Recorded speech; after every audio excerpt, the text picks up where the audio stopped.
from Atlanta News First Plus, this is Sports Tonight.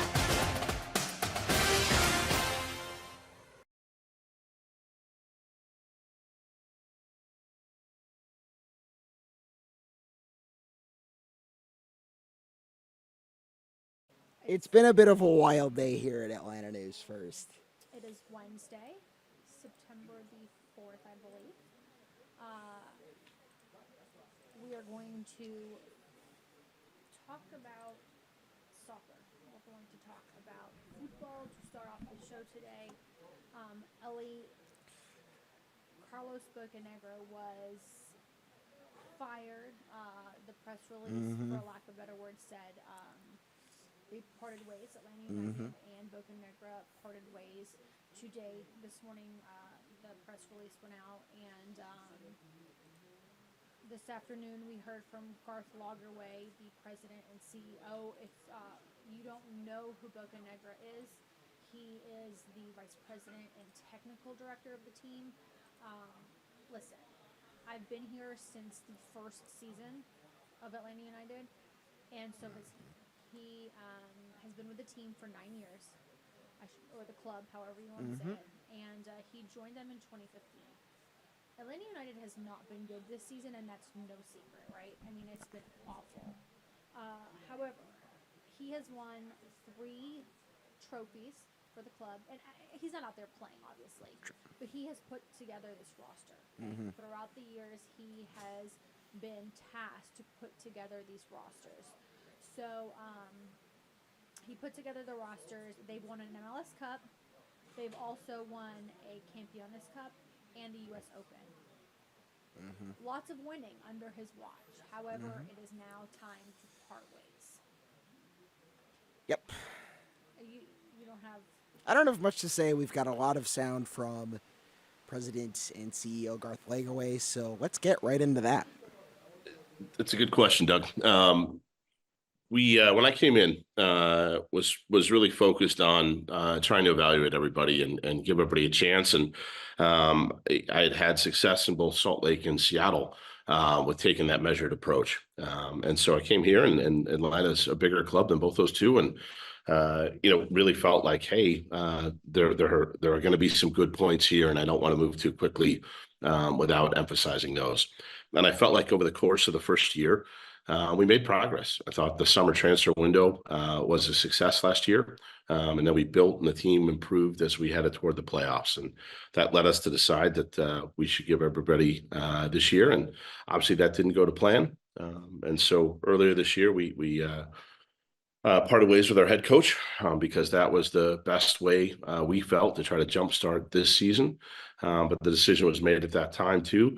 That Carlos, we wanted to continue because the plans were in place for our summer transfer window, and we needed a general manager in place, a technical director in place in Carlos's case, to execute the plan for the summer transfer window. And in fact, one of Carlos's core competencies was in signing big players. It signed Joseph Martinez and Miguel Almiron and Yorgos Yakimakis and Thiago Almada, and 3 newcomers of the year. And so we thought that was a really good use of Carlos's skill set. And likewise, when the window closed, then we really wanted to focus on what was best for the club going forward in 2025. And that's what we're focused on doing. We are through some of the difficult contracts that we had to process and move on. And we now enter into the 2025 season with 2 designated player spots open. And I think it makes it a very attractive position for both a new general manager and a new head coach. In the short term, I will be acting as the general manager and will lead the coach search process and will lead the player acquisition processes as well as the GM search as we go forward. We believe we can make the playoffs in 2024. We are sitting in the last playoff spot. We think as we integrate Alexei Moranchik, our team is going to continue to get better and better. So we're very optimistic now with 2 home games coming off a big rivalry win at Charlotte. We feel like we have some momentum starting to build. And so we're excited to make the playoffs here in 2024 and then give ourselves maximum flexibility going into 2025. Next question will go to Felipe Cardenas. Felipe, go ahead. Thanks, Garth. What's going to be your approach in filling this role of GM, sporting director, CSO? You mentioned there is a coach search that you're also taking on. What's the profile for the next GM of Atlanta United? And would you consider a dual role where perhaps you hire one person for both coach and GM? We will not do a dual role. We believe very strongly in the separation of church and state. You need one person to do on the field, one person to do off the field. That's the structure I've had my whole career. So we'll definitely be two people. We will definitely be hiring a GM. The good news is obviously I've done that role, and so I feel capable of running the head coaching search alongside some trusted AMBSC leadership. And so we will look to keep those two roles separate. And in terms of profile I think you're asking profile for the GM. I think it's critically important that person have MLS experience. It's such a specialized system with the salary cap that I think that's vitally important. Obviously, it'll be a global search. We'll cast a wide net. But if I have confidence in any market, in terms of what I know the GM market in and around MLS over the last 20 years. Next question, we'll go to Zach Klein. Zach, go ahead. Thank you, Chris. Garth, when did you lose confidence and faith in Carlos? I don't think it's a matter of hanging the fortunes of the club on any one person. I think we evaluate everybody collectively, and ultimately any issues with the club ultimately stop with me. So I don't know that we ever lost confidence. We just wanted to evolve our player model, and again, we wanted to really take a look at 2025 and have people in place that we're going to be able to take maximum advantage of the salary cap flexibility, the two designated player spots that are open, and really try to evolve things like the club philosophy going forward. And ultimately, we thought that a change in leadership at the head coach and GM positions were the best way to do that. Next question, Tom Bogert. Tom, go ahead. Thanks, Chris. Thanks for taking the time, Garth. You alluded to the coaching search a little bit before. Just wanted to ask for an update on the status of that search, where you guys are at. Coaching search is underway. We're working with a third-party company to help us with that, and we again cast a global net. But we're literally, Tom, in the process of speaking to people. Our interim head coach, Rob Valentino, will be part of that process. And again, we believe that our existing group can make the playoffs, and we are very focused on making that happen over the last 7 games of the season.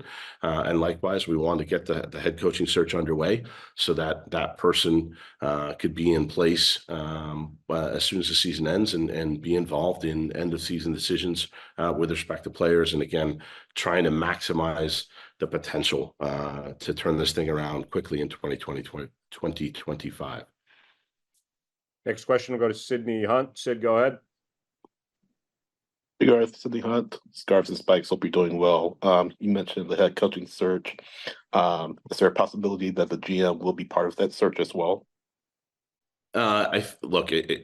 Yes, in the sense that I'm the acting GM, so I'll be leading the search, and the GM will be involved. I think, as a practical matter, a lot of the candidates we want to talk to for the GM search may be employed by other teams, and those guys aren't going to be available till after the season. So I do think that, given my former experience, I can bridge that gap pretty readily, and I can represent what a GM is going to want as we go forward with a head coaching search. Next question, Sam Jones. Sam, go ahead. Hey Garth, Sam Jones, 5-Track Final. Will the scouting department stay the same in terms of instruction and personnel going forward? I think that's a matter for the new GM to decide. Certainly we will look at that and we'll say, hey, what part of our processes went well and what didn't.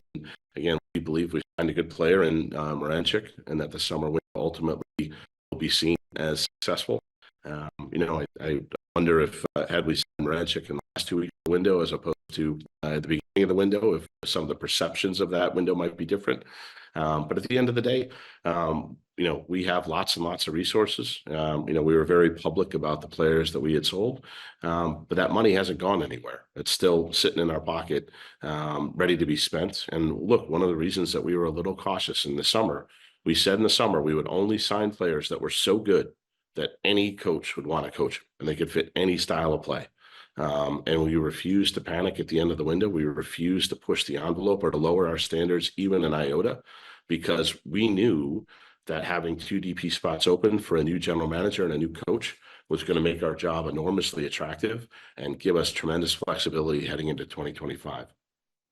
Next question, Joe Patrick. Joe, go ahead.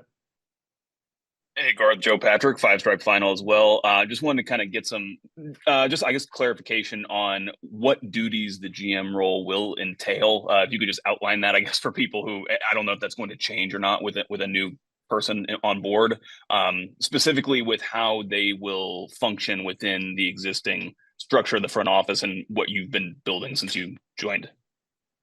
Yeah, the GM, largely speaking, is going to be in charge of salary cap, contracts, and picking the players. Bringing in talent and building the roster.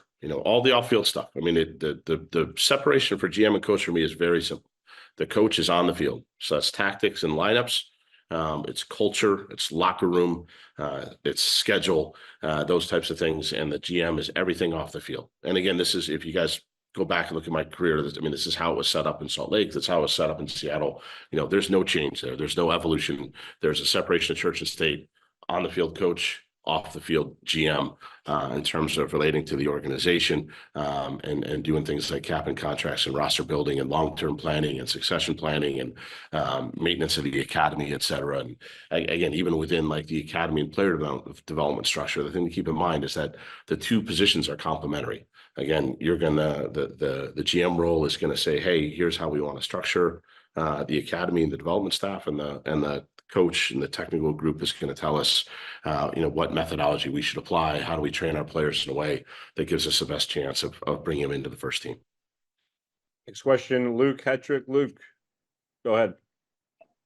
Hey, Garth. Luke Hetrick, WSB. You were saying a few minutes ago that you wanted Carlos to help guide through that summer transfer window.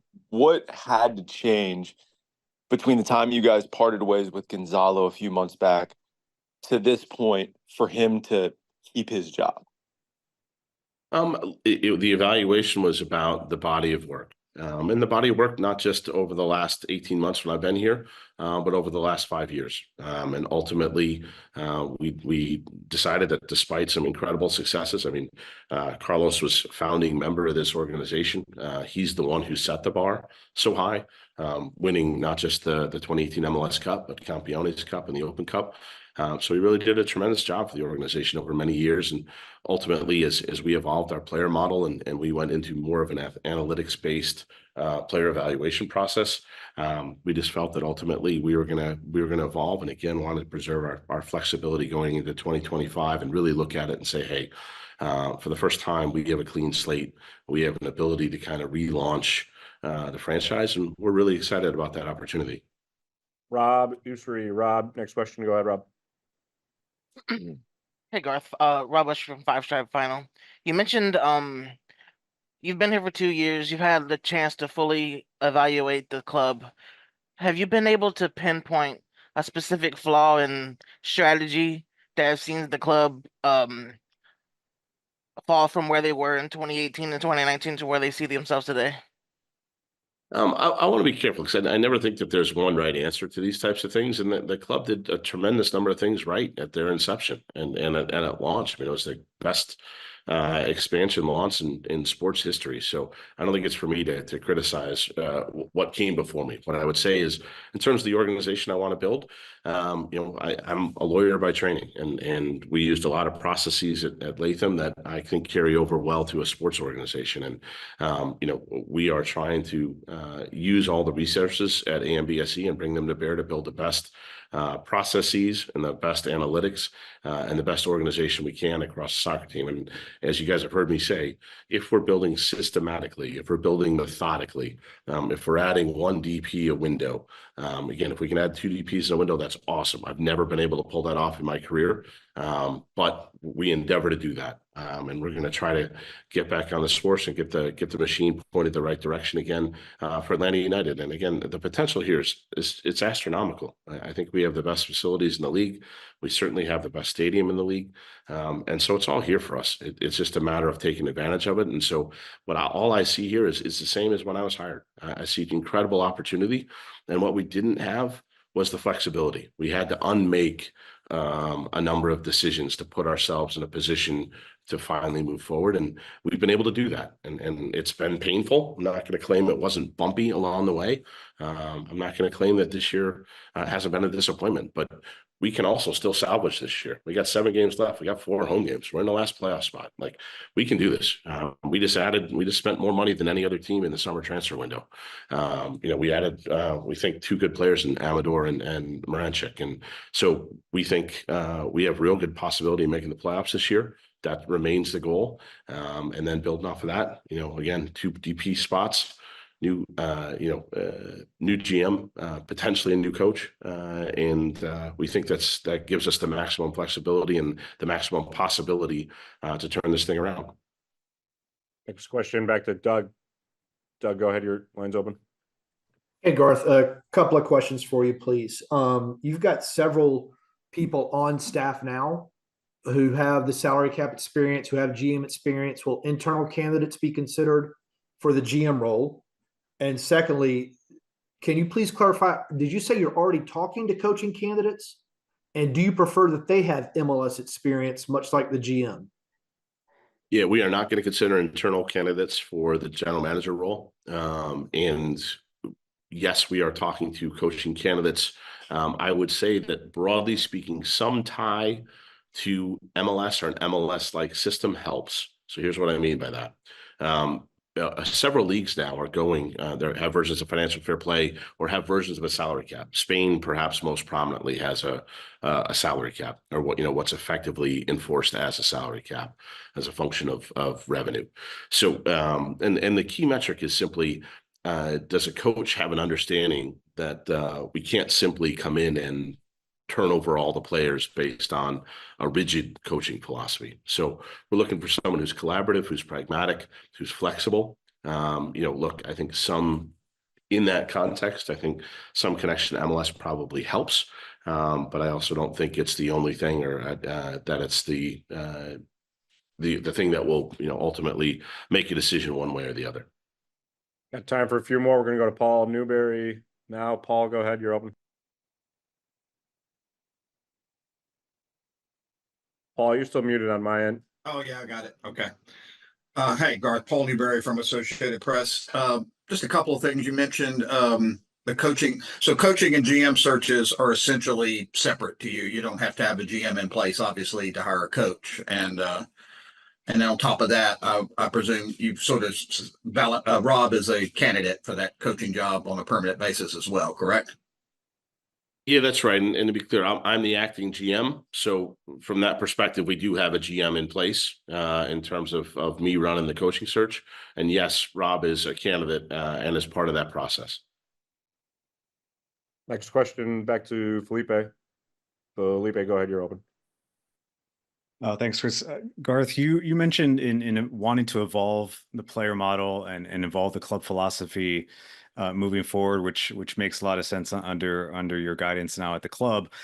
My question is, what does that mean for the rest of the front office and how you view it? Are there more changes coming, specifically in the recruiting strategy and that team that Carlos was overseeing? What's the future in terms of how you approach setting that team up in the future? Yeah, look, I mean, one of the things that I think you guys have heard me talk about from the early days is we try to come in and I don't know if upgrade is the right word, but to evolve our process when it came to player personnel and player evaluation. We hired Source Football as an outside data consultant. We added a data engineer and a gentleman named Akshay, and we made Arjun the head of the department so he could focus on more strategic tasks. So we pumped a whole bunch more resources into the analytics side. We also added scouts. Now, the scouts were by and large in some of the youth spaces, but we knew we needed to fortify the academy and to raise the level of talent that was going to be coming through the pipeline. So we did those things, and those things have been in place call it from the summer of 2023. So there actually was some change there at the beginning, and I understand that may have been behind the scenes. So I think we're through a lot of the big changes with respect to player analysis. And again, I feel like the summer window of last year was largely successful. I think we added some good pieces in the winter window of this year. And I think we added another really good piece in Ranchik, and maybe two good pieces with Amador as well. And so I do feel like that process has been working. And now what we can do with a new coach and a new GM is potentially add a little rocket fuel to that and say, hey, we know how to handle the basics. And look, a new GM may come in and say, hey, I want to organize the scouts differently. I want them to look at different things, or I want to divide up the world differently in terms of how we handle video scouting versus in person. Stuff like that could happen. But again, the core processes in terms of using analytics, using objective evidence as the basis for what we're doing, that's here. And again, I sense that everybody wants us to sign, 3 or 4 players every window, and that's not always possible. Again, we have to preserve our resources and spend them wisely. And if we spend them wisely, then we only have to spend them once. And as much as this year's been bumpy, again, we have done everything we can to preserve our optionality for 2025. And as a result, we have some flexibility. We have open DP spots, and we believe we're in a position to make the team better, building off of what hopefully will have been a playoff team last year and a playoff team this year. So again, that's the ambition, to consistently compete and hopefully raise our level in 2025. I go back to Tom Bogert. Tom, go ahead. Thanks. Just kind of a quick, direct one. The club has been reported that Patrick Vieira has had conversations with Atlanta United over the coaching vacancy. Is that something you're able to comment on? We're not going to comment on any kind of individual coaching candidate as the search goes on. We're going to conduct the process, and then we'll give everybody an update when we're ready to do that. But there's not going to be a formal timetable on it, just as there won't be a formal timetable on the GM search.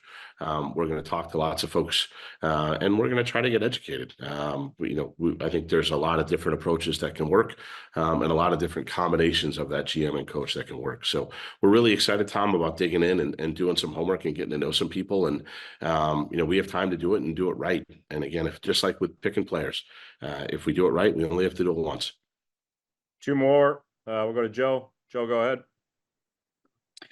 Garth, just something you just mentioned a second ago about, there being an expectation of, a certain amount of signings, 3 or 4, whatever it is, every window. Do you think that there's been kind of too much of that at this club in its history, as to just shuffling big players in and out of the club and not kind of having that continuity year to year? Look, again, I don't think it's my place to criticize anything that's come before. I'll just tell you what's worked for me. And what's worked for me is methodically adding, 1 or 2 pieces at a time. Because if I'm being completely transparent, you need to come in and see how they do. And because when you add these big pieces, when you add the DPs, when you add the 10s and the 9s, et cetera, you really want to come in and see how they do, because you want to be able to modify your model to make sure you tweak to their specific characteristics. And you can always look at things on video. And nowadays we can measure just about everything before these guys come in. But you still have to see how they adjust to America and how they adjust to Atlanta, and how they take to the lifestyle and the culture and the language and all these things. And by staggering them, potentially 1 window apart, when you talk about some of these big players, it allows you to be better informed as you continue to build the team. And I totally understand why an audience, a fan base, especially, look, it's been a period here of a couple of years where it's not been a title contender. There's not been playoff series victories. So that frustration is totally well-founded and understandable. And what we have to focus on is making sure we do it right. Because again, we get 1 chance to spend the salary cap money. We get 1 chance to spend the GAM. We get 1 chance to spend the proceeds of the players that we sold. So that's what we're focused on. We're going to do it methodically. I think at my initial press conference, you might even been you that asked the question, Joe. I said sometimes I'm going to move more slowly, more methodically. I might frustrate some of the fan base in terms of how deliberate I can be with some of this stuff. But that served me well in my career. Trying not to panic, trying not to react emotionally, trying to just build things and get them fixed such that when they're fixed, they stay fixed. Last question, Doug. Go ahead, Doug. Yeah, Garth, I'm curious, considering the last year didn't make it out of the first round of the playoffs, This year, kind of barely hanging on to a playoff spot right now. But as you say, there's still matches left. You've had to fire a coach. You've had to fire now a GM. Are you feeling any more pressure than usual about the job you're doing, the results that you're generating? Look, I think that the results have not been up to our standard for the last 5 years. Certainly, let's just talk about me. Those results are not are not up to my expectation. So yeah, I mean, look, every decision ultimately is mine with respect to Atlanta United, and has been since I arrived. So yeah, it's not up to that standard. And look, I am happy and excited about the ability now to pick a general manager and pick a head coach, and to have a lot of flexibility. To pick designated players whose personalities, whose long-term expectations may be better aligned with a club focused on some more stability. Instead of buy, develop, sell, can we sign prime age designated players so they can play in most of the games? And they are committed to the club. They are committed to Atlanta United, and they have the potential to stay here for a long time. And I think we've seen from the inception of Atlanta United, when players are here and the fan base embraces them. The most beloved players in Atlanta United history, guys like Brad Guzan, Joseph Martinez. Part of those guys have been here for a long time in Brad's case, and certainly Joseph was as well. So we want that stability, we want that continuity, and look, yes, absolutely, our expectation has been better, and look, I think my track record speaks for itself in terms of what I want to do, and the reason why I came to Atlanta United is simply to win championships.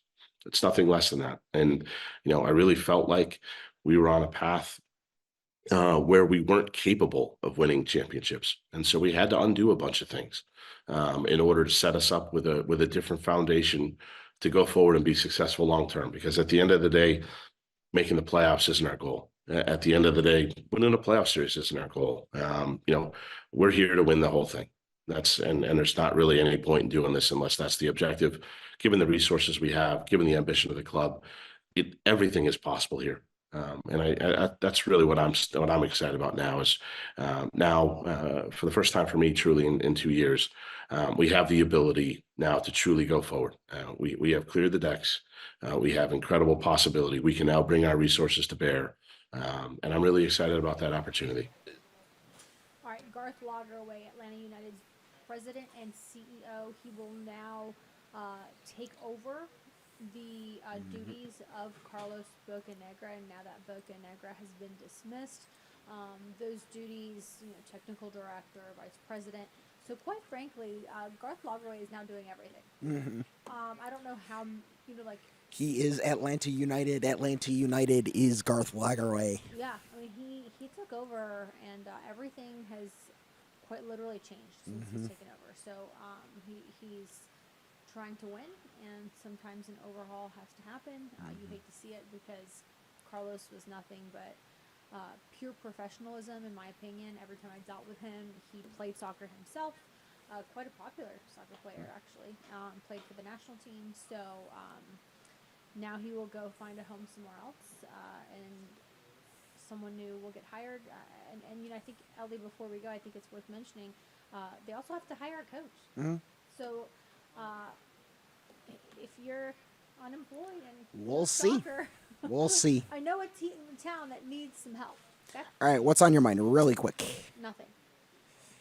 All right, what's on my mind? Yes. U.S. Open tennis, Francis TFO, Taylor Fritz, once again guaranteeing that an American will make the final in the men's singles tournament. Will face either Jack Draper from Britain or the winner of the Dmitry Medvedev and Yannick Sinner quarterfinal. So, fun stuff. This is why I had nothing on my mind, because I knew your mind was better than my mind today. Okay, so that was that. I'm flattered. Well, it usually is better than mine, anyways. Ellie, this is the part of the show where you are just on it. I'm All right, flattered. have a good night, guys.